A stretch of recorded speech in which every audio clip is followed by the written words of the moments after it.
Hi there, I'm Jeff with Home Repair Tutor, and in this video I'm going to share with you 9 tips that will help you out with your own bathtub renovation.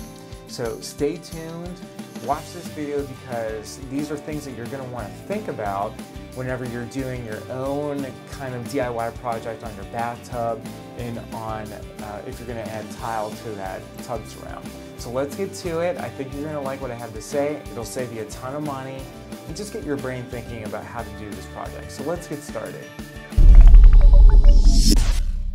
Concept number 1 would be tiles. Which tiles should you choose? I'm going to say go with porcelain. Primarily you want to go with porcelain because they're harder and denser than ceramic tiles. You should go with glazed tiles. As you can see here, the reflection of the light is bouncing off this porcelain tile, and glazed tiles are as smooth as glass, and this makes it easier for them to get clean. Also, glazed tiles don't need waxed, sealed, or polished, so they're pretty much maintenance free. But when you do have to clean them, you don't have to worry about any kind of harsh chemicals ruining the finish. So that's why glazed porcelain tiles are awesome for the shower. Second concepts are grout joints. So you do want to use small grout joints for the shower. And when I say small, I mean 1/16 of an inch. Now these are about 1/8 of an inch, and they used unsanded grout, which is fine, and that's what you would want to use for a polished finish like these tiles. One kind of grout you may want to consider for the shower is epoxy grout. And epoxy grout consists of epoxy resin and hardener, and it's super resistant to stains, chemicals, and it's ideal for bathtubs primarily because it'll cut your cleaning time in half. Third concept I wanted to point out is if you are going to use sanded grout in the shower, you should seal it. Sealing grout lines will protect against stains and mold and mildew. I mean, you're still going to have to clean the grout lines, but you definitely need to seal sanded grout so the water doesn't penetrate through. Sealers aren't needed for epoxy grout. Tip number 4 is to use silicone or siliconized latex caulk for the transition between the tile and the top of your bathtub. Now, I specifically recommend using a type of caulk that is for the bathtub, and it has microban in it because microban reduces the growth of bacteria that can cause staining and odors. Ugh, pretty disgusting stuff. Also, microban will help reduce mold and mildew growth. I like using DAP Quick Seal Plus with microban in it, and do fill your bathtub up with water before caulking it because this will help prevent the caulk from separating from the bottom of the tub and the top of your tile. So fill up your bathtub with water before you caulk it. Tip number 5 is instead of using a stationary shower head like this one, use a handheld shower head because you'll be able to clean off your kids or pets, and when it comes time to clean the actual bathtub, you can use a handheld shower head to do that. Here's my 6th tip for you. Instead of using metal soap holders like this one here, use a shower niche, or you can use like a stone soap holder. Why do I say that? Well, for a few different reasons. As you can see here, there's a little bit of rust on this soap holder. So if it's metal, I don't care if it says it's stainless steel, it's still going to rust out, and the problem is you already attached it to your wall. A second problem with these kind of holders is the fact that you have to screw them into your tile. What this does is create a weak link in your waterproofing system behind this wall. When you screw a hole into the tile, it's going to go into the cement board. Water can penetrate through that cement board and into your studs and create a mold issue. So that's why I don't like holders like this one here. Tip number 7 is to use grab bars. Grab bars might be required by the code where you live, so check into that. But the primary reason you want to use them is because they're good for safety reasons. You know, as you get older, you want to have something to grab onto so that you don't fall in the shower. It's really dangerous because, after all, it's got the tub or the shower has water all over it, so it's a slippery environment. If you're going to install grab bars like these ones here, make sure that you've got wood blocking in the location where you're going to attach the grab bar. So there should be wood blocking right here.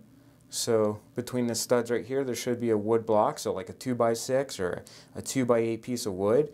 And there should be wood blocking right behind this part of the grab bar. So again, there should be wood blocking right here so that when you screw through the cement board and the tile, it's going into wood. Okay, here's tip number 8. If you have a tub setup like this one, whereby you just have a tub and then you have a tub surround, you may want to opt for a nice bar, a curtain rod like this one here instead of shower doors.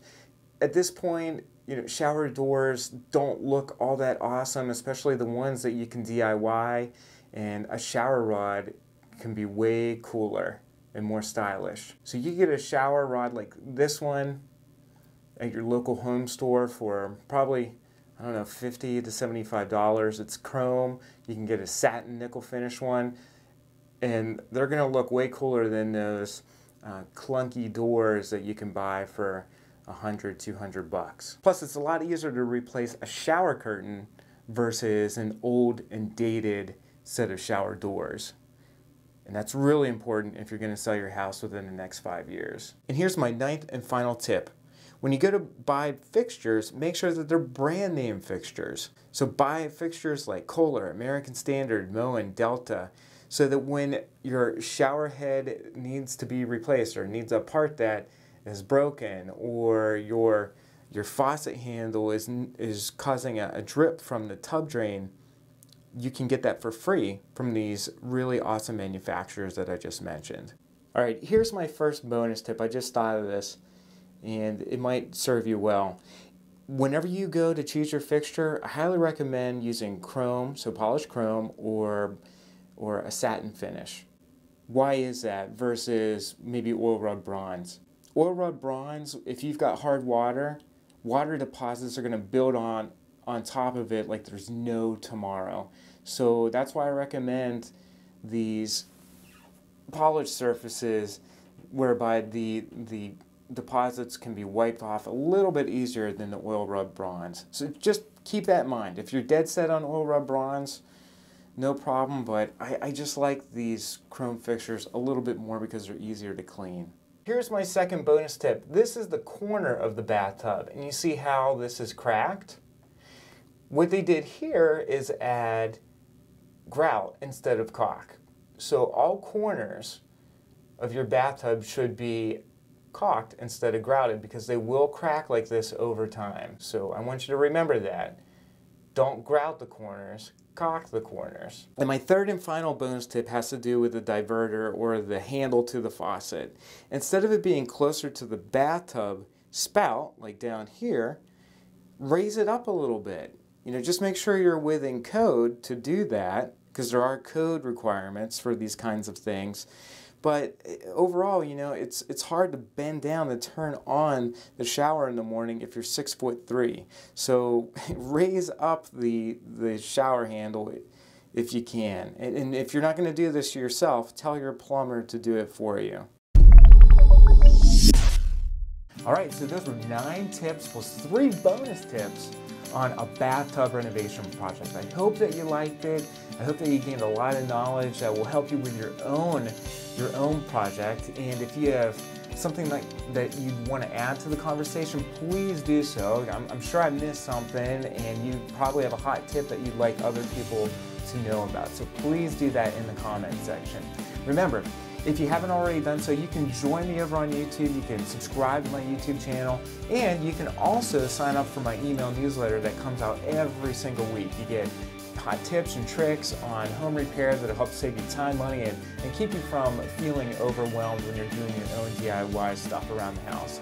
So until the next video, I hope you have a great day. Thanks for joining me. I really appreciate it, and take care.